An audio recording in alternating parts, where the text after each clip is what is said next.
Hello दोस्तों, स्वागत है आप सभी का मेरे YouTube चैनल में जहां हम बात करते हैं इलेक्ट्रॉनिक्स की। तो आप सबको तो पता ही होगा कि पिछले 6 मंथ्स टू 1 ईयर के बीच में काफ़ी ज़्यादा मार्केट डाउन हो गया है, स्पेशली टेक सेक्टर में। और VLSI भी इसे छूता नहीं रहा है और VLSI में इसका काफ़ी इम्पैक्ट देखने मिला है और काफ़ी ज़्यादा ले ऑफ्स हुए हैं। तो इस वीडियो में हम बात करेंगे कि क्यों ले ऑफ्स हुए हैं और क्यों मार्केट इतना डाउन गया है, और सबसे इम्पॉर्टेंट बात कि अगर आप उनमें से हैं जिनका ले ऑफ हुआ है तो कैसे आप सिचुएशन को टैकल कर सकते हो, इसको बेटर हैंडल कर सकते हो और कैसे इससे निकल के बाहर आ सकते हो।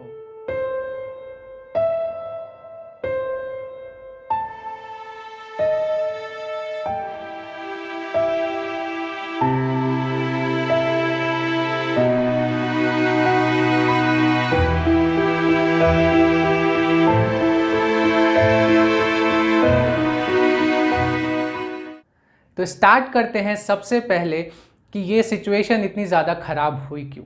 अब ये जो कहानी है ये आज से स्टार्ट नहीं होती है, ये स्टार्ट होती है लॉकडाउन के पीरियड से।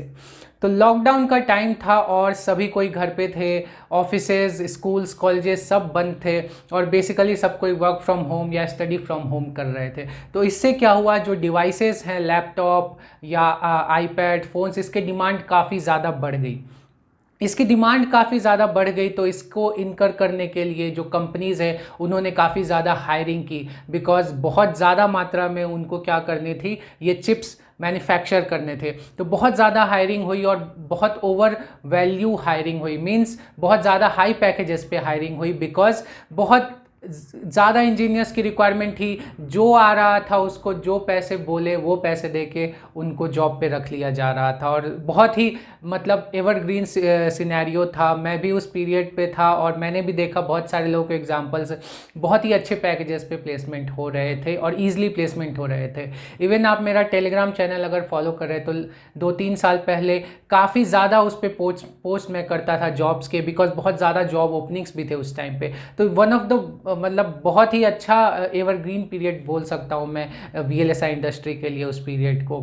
बट अचानक से उसके बाद क्या हुआ, लॉकडाउन ख़त्म हुआ जैसे ही तो क्या हुआ, ऑफिसेज एंड कॉलेजेस, स्कूल सब चालू हो गए। तो न्यू डिवाइसेस की रिक्वायरमेंट्स काफ़ी कम हो गई और डिमांड एकदम से नीचे गिर गया। अब इसको एक एग्जाम्पल से समझते हैं कि डिमांड अचानक से क्यों इतना नीचे गिर गया।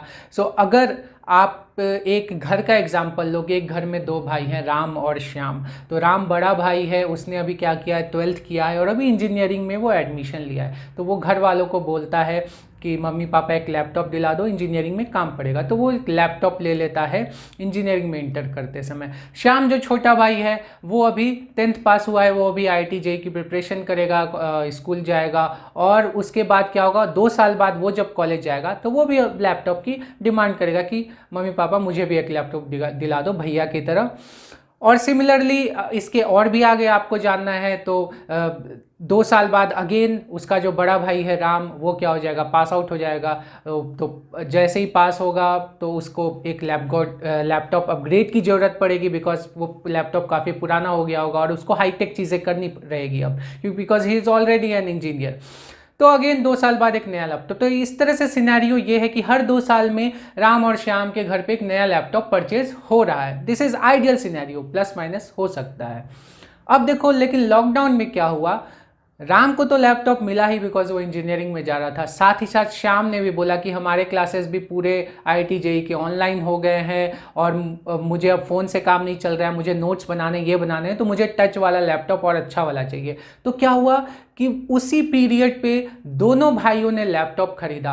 अब क्या 2 साल बाद जब श्याम कॉलेज में जाएगा तो उसको नया लैपटॉप मिलेगा क्या? नहीं, उसको नया लैपटॉप नहीं मिलेगा। घर वाले बोलेंगे वही लैपटॉप चला ले, इतना अच्छा तो लिया था 2 साल पहले ही। तो इससे क्या हो गया कि 2 साल बाद हर 2 साल पे जहाँ पे एक न्यू बाइंग सिनेरियो आ रहा था, अब वो बाइंग सिनेरियो खत्म हो गया है। जितने भी लोग थे सब ने लॉकडाउन में ही सबके घर में बहुत सारे मल्टीपल डिवाइसेस खरीद लिए गए। अब 2-3 साल बाद नए डिवाइसेस नहीं खरीदे जा रहे हैं। तो इसके कारण से क्या हो गया, डिमांड बहुत ही लो चली गई और कंपनीज को काफ़ी लॉसेस झेलने पड़े।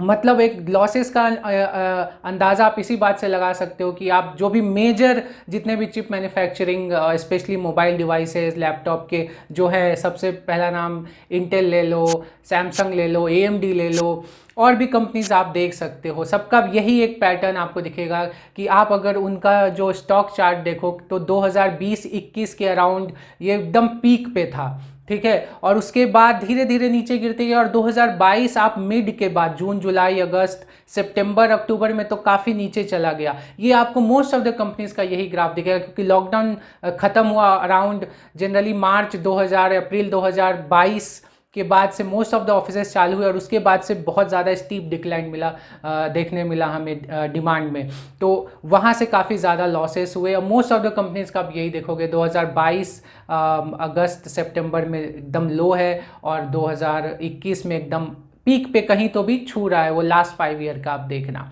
ठीक है। तो ये हो गई लॉसेस की बात। अब लॉसेस को एकदम कम करने के लिए कंपनीज को क्या करना पड़ेगा, बिकॉज लॉसेस तो कंपनी ज़्यादा टाइम तक झेल नहीं सकते हैं ना, तो उसमें बहुत सारे एरियाज़ हैं जो कंपनी स्टेप्स लेती है ताकि लॉसेस उनका कम हो। तो सबसे पहला तो है कि ज़्यादा से ज़्यादा प्रोडक्ट बेचो, प्रोडक्ट के प्राइसेस कम करो। बट यहाँ पे आप जान रहे हो सिचुएशन ऐसी है कि डिमांड ही नहीं है, सबके पास ऑलरेडी डिवाइसेस मौजूद है, कोई कम दाम पे भी क्यों लेगा। बहुत कम ही लोग हैं जो अपग्रेड करना चाहेंगे। Most of the middle class family will not upgrade in such a less time, ठीक है। तो दूसरा क्या है, कॉस्ट कटिंग करो, ठीक है। प्रोडक्ट नहीं सेल हो रहा है तो कॉस्ट कटिंग करो। तो कॉस्ट कटिंग में भी सेवरल स्टेप्स हैं। तो सबसे पहला स्टेप आता है कि भाई जो भी मिसलेनियस खर्चे हैं कंपनी के, जो भी आपको मतलब टीम आउटिंग हो गई, टीम बिल्डिंग एक्सरसाइज, कोई फन इवेंट हो गया, या इस तरह की, या बिजनेस ट्रिप्स हो गए, वो सब एकदम ख़त्म करने हैं, उन सब पे स्टॉप लगा दिया जाता है कुछ महीनों या 1 साल के लिए, कि कुछ भी नहीं होगा ये सब एक्टिविटी, ठीक है। उसके बाद भी अगर लॉसेस और कम करने हैं, नहीं लॉसेस और कम हो रहे हैं, तो और उसके बाद क्या किया जाता है कि हायरिंग फ्रीज कर दी जाती है, कि कोई भी न्यू कैंडिडेट को हायर नहीं किया जाएगा, जितने अभी एम्प्लॉयज़ है उतने से ही काम चला जाएगा। उसके बाद और किया जाता है कि यार इंक्रीमेंट साइकिल रोक दिया जाए, मतलब इस साल भैया आप माफ़ कीजिए, हमारे पास पैसे नहीं, हम आपको इंक्रीमेंट नहीं दे पाएंगे, नेक्स्ट ईयर पक्का हम आपको इंक्रीमेंट देंगे, ठीक है।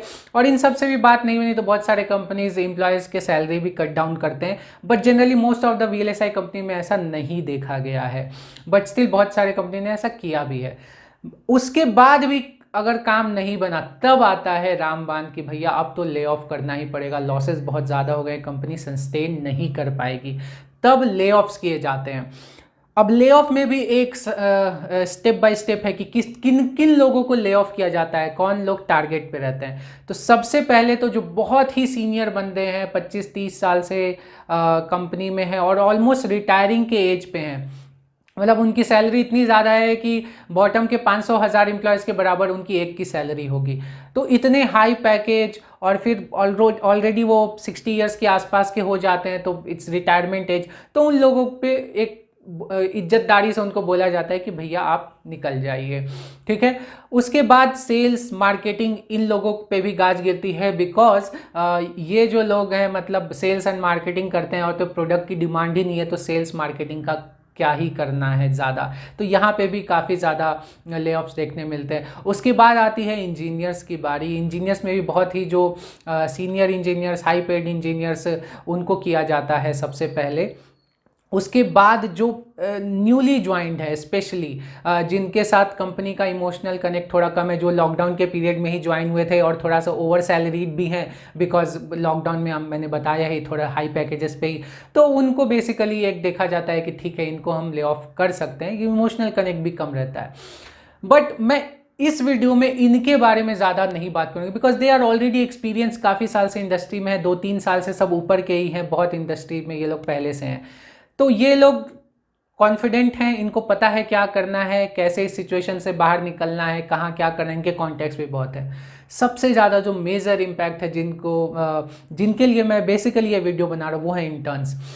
क्या हुआ कि लास्ट ईयर इंटर्नशिप राउंड हुआ और वो इंटर्न्स को ले लिया गया, बट उसके अचानक बाद से मार्केट सिचुएशन बहुत ज़्यादा ख़राब होने लगी सितंबर अक्टूबर में, मतलब तो उसके बाद से ले ऑफ स्टार्ट हुए। अब इंटर्न्स का तो ज़्यादा खर्चा होता नहीं है, तो उनको स्पेशली ले ऑफ नहीं किया गया, बट जब इस साल जब रिन्यू की बात आई, which is almost 6 to 8 months after that, तो इस साल उन्हें रिन्यू नहीं किया गया बिकॉज ज़रूरत नहीं थी, उतना काम नहीं था। तो वो बहुत ज़्यादा इम्पैक्ट हुए बिकॉज मैं लिंक्डइन भी खोलता हूँ तो मुझे अक्सर, मैं जनरली वीकली खोलता हूँ 1-2 बार, तो अक्सर 4-5 मैसेजेस मुझे मिनिमम दिखते हैं कि इंटर्न्स थे बट अभी जॉब नहीं है, जॉब दीजिए प्लीज़। तो आप बिल्कुल परेशान मत होइए, वीडियो आगे देखिए, मैं बताऊंगा कि आपको कैसे इस सिचुएशन से टैकल करना है और इसको हैंडल करना है। तो इसमें सबसे पहला जो आपका पॉइंट है वो है don't worry and be confident. आपने सबसे पहले घबराना नहीं है। बिल्कुल आपको घबराने की बिल्कुल ज़रूरत नहीं है यहाँ पे, और आपको कॉन्फिडेंस रखना है। आप बोलोगे भैया क्या आप भी यार टिपिकल मोटिवेशनल स्पीकर जैसे अब बात करने लगे, मतलब चिंता नहीं करना है, कॉन्फिडेंस रहना ये वो, बट ये सिर्फ बोलने की बात नहीं है। बिकॉज आप खुद सोचो, आप यहाँ पे हो, इंडस्ट्री में आपको ले ऑफ किया गया, मतलब पहले तो आप इंडस्ट्री आए ना, मतलब आपने लाइफ में काफ़ी कुछ उखाड़ा है। आप खुद सोचो, आपने बीटेक किया है, आपके दोस्त सब मोस्ट ऑफ द लोग आईटी में जा रहे थे और आपने बोला नहीं हमें तो कोर में ही झंडा गाड़ना है, ठीक है। फिर आपके दोस्त 30-40-50 हज़ार रुपये कमा रहे थे इंडस्ट्री में और आप क्या कर रहे थे, गेट की तैयारी कर रहे थे बेसिकली। उसके बाद आपने मास्टर्स किया, आईआईटी नहीं भी मिली तो एनआईटी मिला या कोई भी अच्छा ठीक ठाक कॉलेज मिला, आपने किया। Most of the teachers okay ही थे, 1-2 टीचर को छोड़ दे तो बाकी आपने सभी सब्जेक्ट खुद से ही किए, खुद से नहीं हुए तो कोई ट्रेनिंग इंस्टीट्यूट ज्वाइन किया, और फिर बाद में जाके आपने कंपनी का इंटरव्यू क्रैक किया और आप वीएलएसआई में इंटरव्यू। आपने सोचो इतना लंबा सफ़र किया है, ऑलमोस्ट अकेले ही तय किया है, सेल्फ कॉन्फिडेंस सेल्फ मोटिवेशन से ही किया है। तो आप बताओ यार, ले ऑफ जैसी छोटी मोटी चीज़ें तो ऐसे ही हैंडल हो जाएंगी। तो ये आपको हमेशा भरोसा रखना है खुद पे कि ये एक छोटा सा स्पीड ब्रेकर आया है हमारे जर्नी में, ये ऐसे ही क्रॉस हो जाएगा, ये कोई बड़ी चीज़ नहीं है, इसको इतना नहीं वैल्यू देना है, ठीक है। तो हमेशा कॉन्फिडेंस रखना है।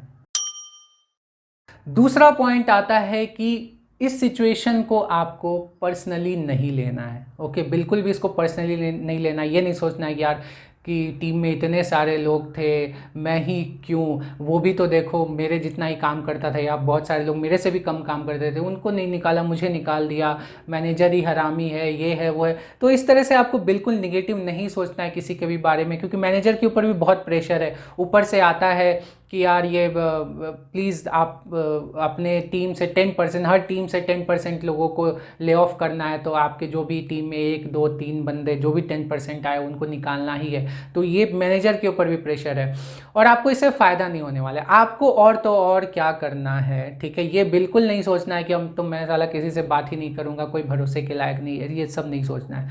आपको और तो और मैनेजर से जाके बात करना है। क्या बात करना है, जाके ये नहीं बोलना है कि हाँ सर देखो यार जॉब, देखो कुछ जॉब हो तो बताइएगा, ये वही बोलेगा हाँ हाँ हाँ मैं बताऊंगा, टेंशन मत लो, भूल जाएगा। क्योंकि उसके पास हज़ारों लोग आ रहे हैं, 500 लोग आ रहे हैं यार इसी चीज़ के लिए, इतने ले ऑफ्स हुए हैं, बहुत सारा हुआ है। तो आपको ये नहीं बोलना है कि जॉब दे दो, क्योंकि जॉब नहीं है मार्केट में, वो भी कहाँ से देगा। बट आपको सबसे इंपॉर्टेंट जो चीज़ पूछना है कि आप उनके साथ 6-7 महीने 8 महीने से काम कर रहे हो, तो उन्होंने आपको देखा होगा कि आप कैसे काम करते हो, कहाँ आप लैग कर रहे हो, कहाँ आपका स्ट्रांग पॉइंट है। तो वो फीडबैक लो उनसे कि प्लीज़ मुझे बताइए कि कहाँ कहाँ मेरे एरियाज़ ऑफ इम्प्रूवमेंट है, जहाँ मुझे इम्प्रूवमेंट की ज़रूरत है, कहाँ कहाँ मैं लैग कर रहा हूँ। ये तो मैनेजर होगी। इवन आपके कलीग्स और जो 1-2 साल सीनियर्स है वो आपको ज़्यादा और अच्छे से इनफॉर्मली कैजुअल तरीके से बताएंगे कि किस तरह से आप और मेहनत कर सकते हो, कहाँ कहाँ आप लैग हो रहे हो। ये फीडबैक बहुत ज़रूरी है, बिकॉज आप इंडस्ट्री में आओ तो इसका कुछ तो यार फ़ायदा होना चाहिए, ठीक है। आपके नेटवर्क का ही तो फ़ायदा होना चाहिए। आप सही क्वेश्चन पूछोगे तो सही हेल्प मिलेगी, आप गलत क्वेश्चन पूछोगे तो nobody will be interested in helping you. आप बस जॉब जॉब जॉब करते रहोगे तो कोई हेल्प नहीं मिलेगा। सही क्वेश्चन पूछो कि आप कैसे खुद को इम्प्रूव कर सकते हो, फीडबैक मांगो तो लोग देंगे, ठीक है।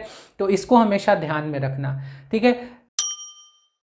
तीसरा सबसे बड़ा पॉइंट है कि प्लीज़ आप अपना फोकस लूज़ मत करो, ठीक है। फोकस लूज़ मत करो इन द सेंस कि बहुत बारी सिचुएशन में होता है यार कि एकदम से हम बहुत ज़्यादा निगेटिव सोचने लग जाते हैं यार कि मतलब क्या हो रहा है इस देश में यार, मतलब इतना मार्केट डाउन है, दुनिया में क्या हो रहा है, इतना मार्केट डाउन है कि मतलब पढ़ाई लिखाई का फ़ायदा ही नहीं है, जॉब ही नहीं है तो हमें जॉब कहाँ से मिलेगी यार, देश पूरा नीचे जा रहा है, सरकार भी कुछ नहीं कर रही है। वो बस बस रुक जाओ वहीं पे। इतना ज़्यादा देश दुनिया सरकार, इतना पूरे दुनिया के बारे में भी आपको नहीं सोचना है, बस थोड़े दिनों के लिए खुद के बारे में सोचना है कि आप कैसे इसको इम्प्रूव कर सकते हो। हमारे धोनी भैया बोलते हैं ना कि control the controllables. Don't think about the result. It's a result that puts pressure on us.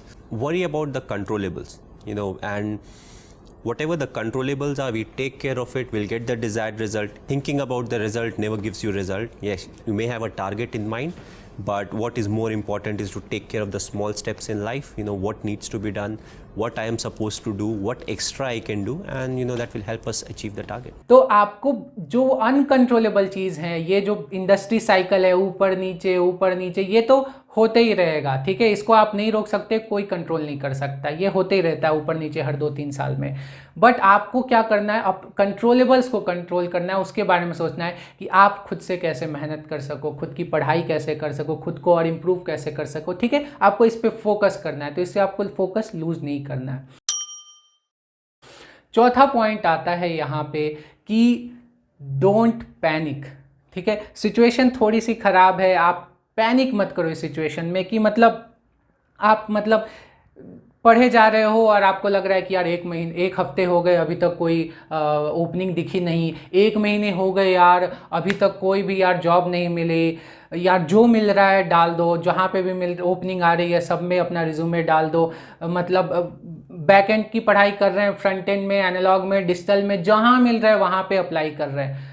ये बहुत ही गलत वे है, सिर्फ आपके लिए नहीं, पूरे के पूरे ये जो सिचुएशन है इसको और वर्स बनाएगा ये। इसको मैं मेजरली 3 एग्जांपल आपको देना चाहूँगा, 3 बताना चाहूँगा कि कैसे ये वर्स बनाएगा। सबसे पहले तो ये जो आपका जो पैनिक मोड है ना, जो आपका डिस्परेशन है ना कि मुझे जॉब चाहिए, यही सबसे बड़ी रुकावट है आपके जॉब मिलने में, ठीक है। ध्यान से सुनना इस बात को, थोड़ा सा अटपटा लगे बट ये जॉब का डिस्परेशन जो है ना आपका, आप जो इतना छटपटा रहे हो, यही सबसे बड़ा कारण है आपको जॉब मिलने के रुकावट पैदा यही कर रहा है बेसिकली। अब ये कहाँ से पॉइंट आया यार, ये कैसे रुकावट पैदा कर रहा है। अब आपने मेरा कैपेसिटर का चार्जिंग डिस्चार्जिंग वीडियो देखा होगा तो आपको याद होगा कि कैपेसिटर का चार्ज होना ही उसके चार्जिंग के स्पीड को स्लो कर रहा है, ठीक है। वो वीडियो जाके देख लेना, मैंने ये बताया कि कैपेसिटर जब चार्ज होता है धीरे धीरे हायर स्लोप से, फिर वो धीरे धीरे हो जाता है उसका चार्जिंग स्पीड, क्योंकि वो उसका चार्ज होना ही उसके स्पीड को स्लो कर रहा है। तो यहाँ पे स्पीड आपके जॉब को कैसे रुकावट डाल रहा है, कैसे स्लो कर रहा है, एग्जाम्पल से समझो कि आप क्या कर रहे हो। आप सपोज एक बैकएंड के आदमी हो, आपने बैकएंड की तैयारी की हुई है, आपने इंटर्नशिप भी बैकएंड में है, बट आप पैनिक मोड में आके फ्रंट एंड, एनालॉग सब में अप्लाई कर रहे हो। तो जहाँ पे उन डोमेन्स में 500,000 एप्लीकेशंस आते, अब इस सिचुएशन के कारण से 5,000 7,000 एप्लीकेशन आए, क्योंकि हर कोई हर जॉब में अप्लाई कर रहा है, जिसके कारण से क्या होगा, जितने नंबर ऑफ एप्लीकेशंस ज़्यादा होंगे उतने क्या होंगे, ये प्रोसेस स्लो होगा, हायरिंग प्रोसेस स्लो हो जाएगा, तो और दिक्कतें आए और स्लो हो जाएगा सब कुछ। आपको तो जल्दी चाहिए ना, लेकिन ये आप तो अब स्लो कर रहे हो, ठीक है। दूसरा कि आपकी तैयारी नहीं होती, आपका रिज्यूमे सेलेक्ट भी हो जाता है, आपने अच्छे से बनाया, तो आपकी तैयारी उतनी अच्छे से है नहीं। तैयारी नहीं है तो ऑफकोर्स आपको ही पता है कि ये मिलने नहीं वाला है, आप बस चले गए, और कितना भी आपको पता हो कि मिलने नहीं वाला है, वो एक रिजेक्शन का दुख होता है। फॉर एग्जाम्पल मैं मेनली VLSI रिलेटेड ही तैयारी कर रहा था, एनालॉग डिज़ाइन की मेजरली तैयारी कर रहा था, बट माइक्रोसॉफ्ट आई थी, 18-20 लाख रुपए का पैकेज था और मैं चला गया देने, वैसे ही देने चला गया। कुछ तो डेटा स्ट्रक्चर का क्वेश्चन था, उसी पे फर्स्ट जो रिटन राउंड एक तरह से कहो कि डेटा स्ट्रक्चर के क्वेश्चन पे फ्लो चार्ट वगैरह कुछ तो बनाना था, तो वो सब किया और उसके बाद मेरा नहीं हुआ एज यूजुअल।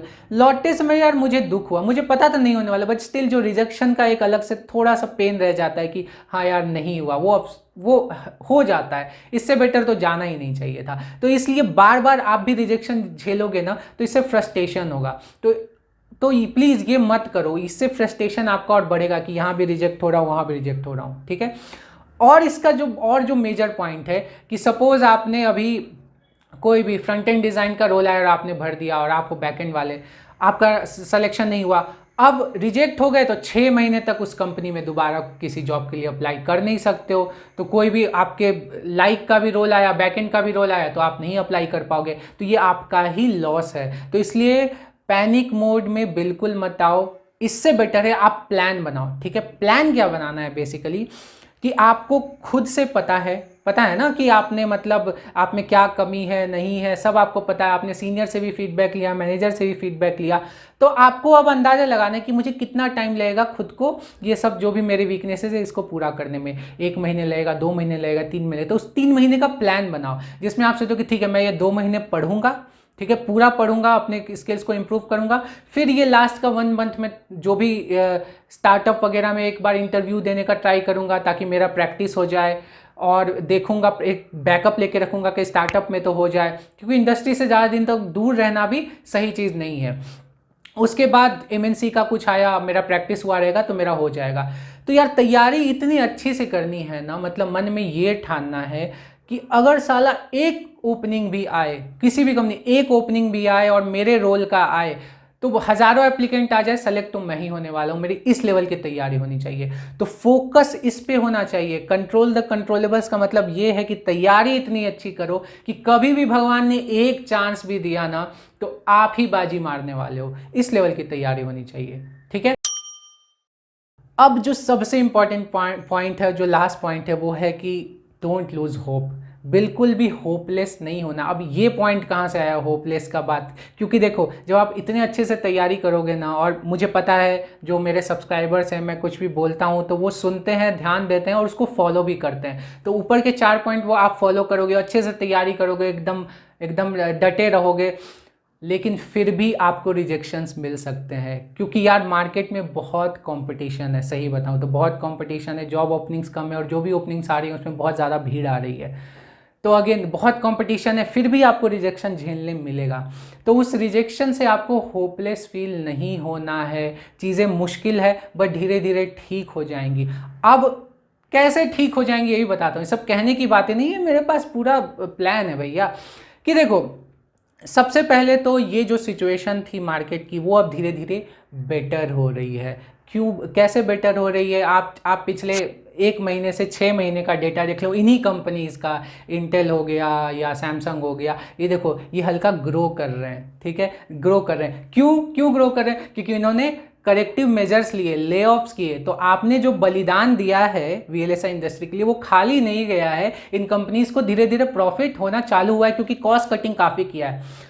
अब जो आपने बलिदान दिया है तो ये अब VLSI इंडस्ट्री आपको भूलेगा नहीं, बिकॉज अब जो आएगा फिर से 1-2 महीने बाद मार्केट सही हो जाएगा। मुझे लगता है 1 क्वार्टर में मार्केट ठीक ठाक हो जाएगा, फिर से हायरिंग चालू होगा और ये सेम कंपनीज आपको हायर बैक करेंगे, ठीक है। तो इसलिए परेशान मत होना। दूसरी बात कि ये जो मेजर डाउनफॉल आया था, ये आया था मेनली कंज्यूमर इलेक्ट्रॉनिक्स जैसे प्रोडक्ट में। अभी भी जो ऑटोमेटिव इंडस्ट्री है, जो कार्स एंड ऑल दैट की इंडस्ट्री, उसमें भी चिप की अच्छी खासी डिमांड है। RF में अभी भी डिमांड है। तो कंपनीज लाइक टेक्सास इंस्ट्रूमेंट हो गया, NXP हो गया, इसमें अभी भी ग्रोथ देखने मिल रही है। ST माइक्रोइलेक्ट्रॉनिक्स वगैरह अभी भी हायर कर रहे हैं, ठीक है, तो आप उनमें भी जा सकते हो। और एक और इंडस्ट्री है भैया, ED इंडस्ट्री, वो तो अपने ऑल टाइम हाई पे चल रहा है, ठीक है, ऑल टाइम हाई पे ED इंडस्ट्री चल रहा है, बोथ सिनॉप्सिस एंड केडेंस। तो इन कंपनीज में भी आप अप्लाई कर सकते हो एज एप्लीकेशन इंजीनियर या जो भी रोल है। तो मैंने प्रीवियस वीडियो में एप्लीकेशन इंजीनियर के बारे में अच्छे से वो पूरा रोल आपको डिफाइन किया है, तो वो वीडियो भी जाके देखो, कैसे प्रिपेयर करना है, वो भी आप कंसिडर कर सकते हो। और सिनॉप्सिस में रिसेंटली तो काफ़ी सारे जो एक्स इंटर्न्स थे दूसरे कंपनीज के, उन्होंने ज्वाइन किया भी एक्चुअली में, तो आप वो ऑप्शन भी ले सकते हो। और बाकी मैं बताऊँ तो ओवरऑल VLSI स्टिल कंपेरेटिवली काफ़ी स्टेबल इंडस्ट्री है as compare to other industry जहाँ पे इतनी हलचल है। तो ये धीरे धीरे ठीक हो जाएगा, आपको बस पेशेंटली पढ़ते रहना है। बिकॉज इंटरव्यू जब भी होगा एक ही सवाल पूछा जाएगा कि आपने ये 3 महीने 4 महीने जो भी जितने महीने आपको जॉब नहीं मिले वो क्या किया। तो आपको ये जस्टिफाई करना है कि आपने पढ़ाई की और अपने स्किल्स को अपग्रेड किया, ठीक है। तो सबसे इंपॉर्टेंट यही है कि ये जस्टिफाई करना कि आपने अपने स्किल्स को कैसे अपग्रेड किया, क्या पढ़ाई की। तो इसलिए कंसिस्टेंसी बरकरार रखनी है, होप बिल्कुल नहीं खोना है, फोकस बिल्कुल नहीं लूज़ करना है, परेशान बिल्कुल नहीं होना है, बस पढ़ते जाना है, तैयारी करते जाना है। इस वीडियो में मैं ये बिल्कुल नहीं बताने वाला आपको क्या पढ़ना है, कैसे पढ़ना है, ये पढ़ना है, वो आपको ऑलरेडी पता है, बिकॉज आप ऑलरेडी ये सब क्रैक कर चुके हैं, इससे गुजर चुके हैं। बस ये पूरा माइंड का गेम है, ठीक है, और पेशेंस का गेम है। पेशेंस बनाए रखो, गुड फ्रेम ऑफ माइंड में पढ़ते रहो। आई एम 100% श्योर आप सभी लोग नेक्स्ट 3 to 4 मंथ सभी प्लेस हो जाओगे, ठीक है। और अगर आप देखो आपके 60 साल के करियर को, जो भी 60 साल या अभी से 30 साल 35 साल जोड़ लो, 3-4 महीने कोई ज़्यादा मैटर नहीं करते हैं, ठीक है। तो बस अपने स्किल्स पे ध्यान दो, अपग्रेड करो। और अगर ये वीडियो पसंद आए, अगर हेल्पफुल लगाओ, तो अपने दोस्तों को शेयर करो जो इस ले ऑफ्स के सिचुएशन से जूझ रहे हैं। और अगर मेरा वीडियो पसंद आए तो लाइक करो, और इसी तरह मेरे चैनल से बने रहो, इलेक्ट्रॉनिक्स बाय वर्तुल। तब तक के लिए मिलते हैं नेक्स्ट वीडियो में। Have a nice day, take care, bye bye.